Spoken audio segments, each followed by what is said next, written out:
Literally witnessed two things. We witnessed Caitlin Clark once again cementing herself as the demon of the WNBA. Flashes of 2024 and Iowa last night, while literally trying to pull the entire team along on her back because of an awful head coach named Stephanie White. There is a breaking point for every major sports franchise, a specific moment in time when things finally reach an absolute boiling point. It is when the patience of a fiercely loyal fan base completely evaporates, forcing the entire organization to look in the mirror and face a catastrophic reality of their own making. For the Indiana Fever, that defining moment did not happen when the final buzzer sounded on a devastating home loss. Instead, it happened inside the press conference room and right on the sidelines, where the world was given undeniable visual proof of a toxic double standard that is actively tearing this team apart. Welcome back to WNBA Pro. Today, we are diving deep into the absolute inferno currently engulfing the Indiana Fever organization. Fans are no longer just angry. They are organizing, calling for boycotts, and demanding immediate, sweeping leadership changes from the very top of the Pacers sports ownership group down to the coaching staff. When you look at the raw, undeniable evidence of how head coach Stephanie White is treating Caitlin Clark, you will understand exactly why this fan base is ready to burn the entire system to the ground. If you thought tactical coaching errors were the biggest problem in Indianapolis, you are only seeing the tip of the iceberg.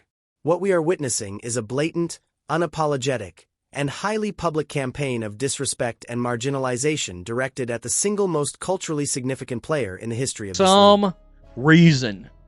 Now, essentially the same question about Kelsey Mitchell. Start, I guess, with Kelsey Mitchell and what she did to Gavin, because something else.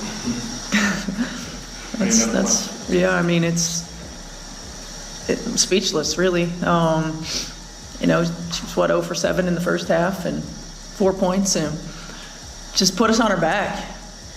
Made big shot after big shot, big play after big play. She didn't settle. She stayed. Let us start with the post-game press conference, which serves as the smoking gun. This was the exact moment that completely exposed the agenda operating behind the scenes. Caitlin Clark had just put on one of the most heroic, desperate, and statistically mind-bending fourth-quarter performances we have ever witnessed. She hit 5 three-pointers in the final frame alone, scoring 17 points in just 9 minutes to drag a completely lifeless, poorly coached roster back from the dead and force the game into overtime. It was a true masterpiece of sheer will and generational talent. Afterward, a reporter naturally and rightfully asked head coach Stephanie White to comment on Caitlin Clark's incredible resilience and her historic fourth-quarter explosion. In any normal professional basketball environment, a head coach takes that opportunity to praise their superstar, acknowledging her as a generational talent who put the team on her back and refused to let them lose. But what did Stephanie White actually say? She looked at the microphone and stated, "I thought our whole group showed resilience. We showed the ability to make tough shots offensively and defensively, we just have to have more of it consistently." Let those words sink in, and let the absolute disrespect of that statement wash over you. Caitlin Clark goes completely nuclear, hits 5 deep threes, and totally takes over the game while her teammates struggle to even get a shot off, yet the head coach instantly deflects the praise to the entire group. She physically could not bring herself to give Caitlin Clark individual credit, unable to force those words out of her mouth. Instead, she generalized the greatest individual quarter of the season to ensure that Clark did not get the spotlight.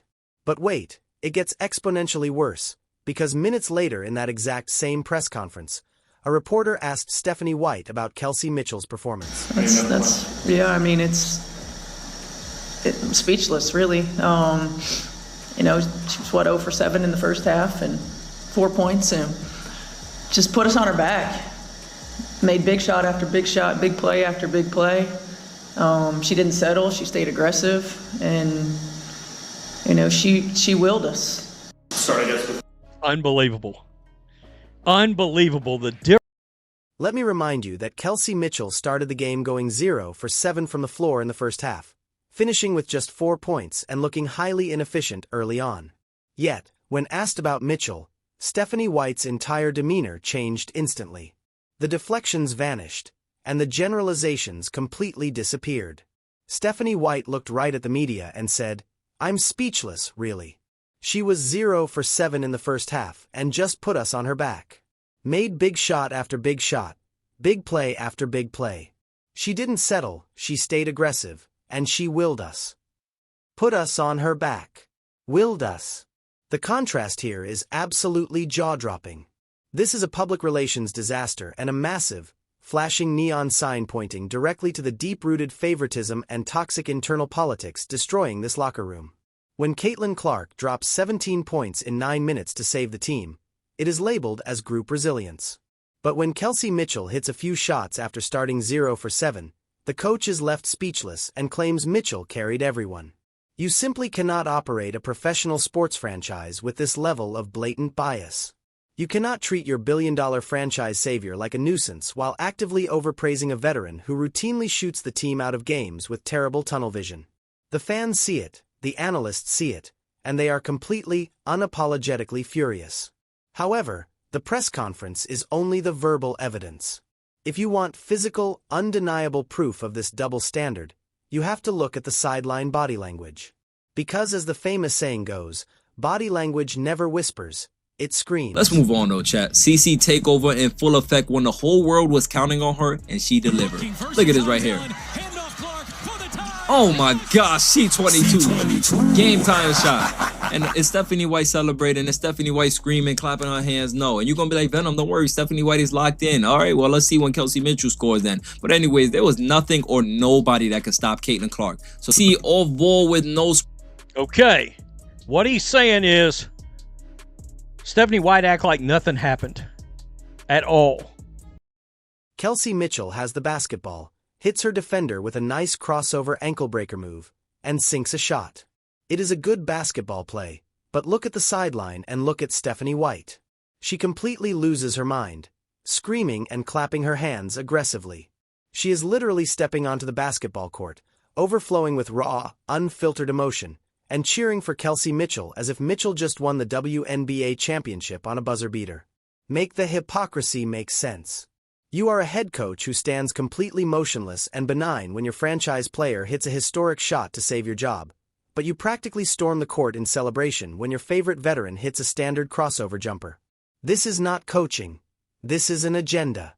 This is a head coach who has made a conscious, deliberate decision about who she wants the face of this franchise to be, and she is actively resisting the reality that the entire world disagrees with her.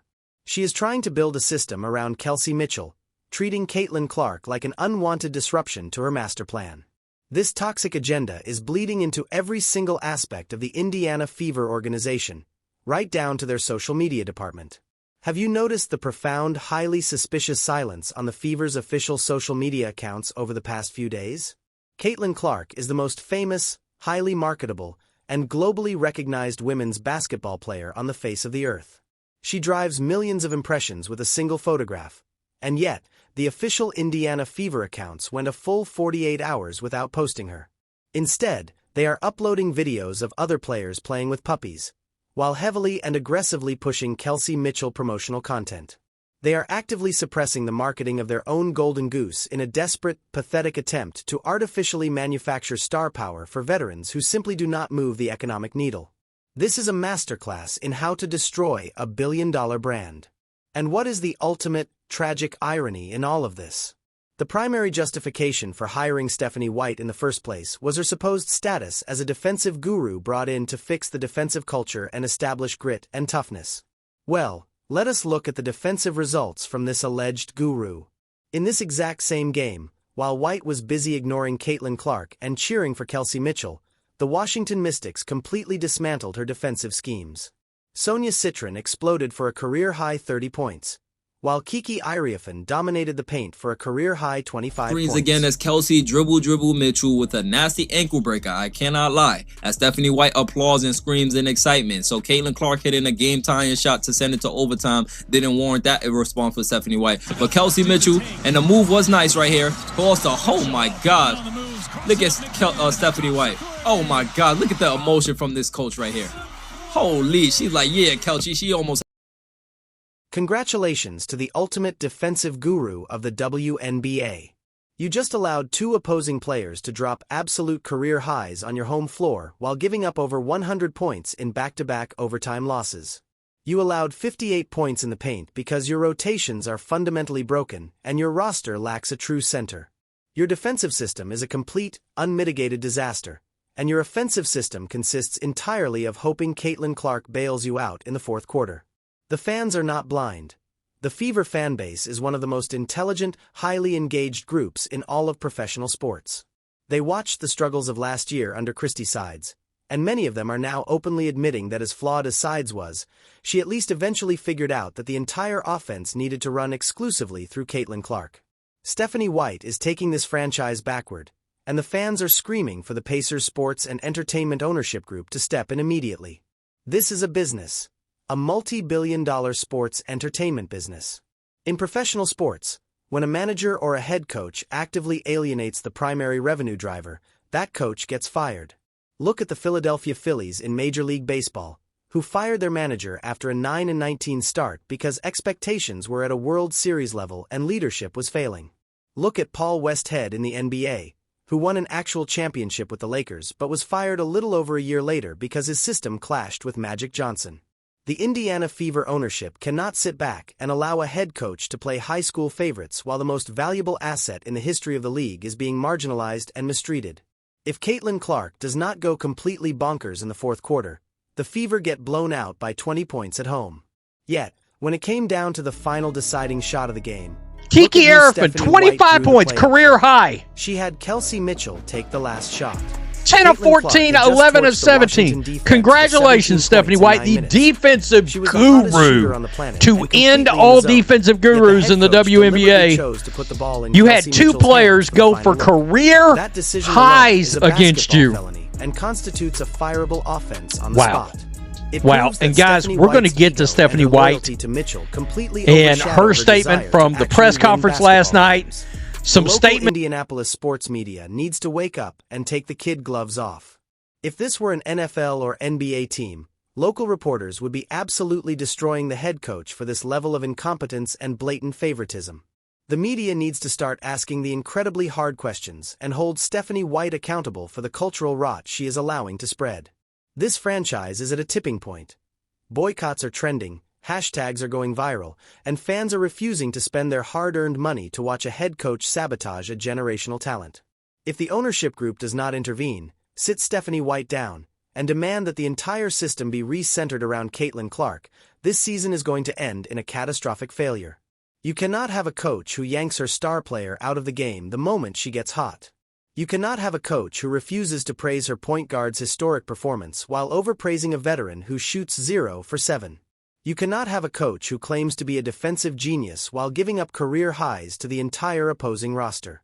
The Stephanie White experiment is officially a disaster, and the entire basketball world is watching to see if the Indiana Fever have the courage to fix it, or the arrogance to let it burn. What do you think about the incredible double standard Stephanie White showed in the press conference?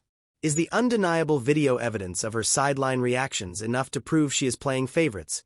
And is it officially time for the ownership group to step in and make a massive leadership change? Drop your most explosive, unfiltered take in the comments below, as we read every single one.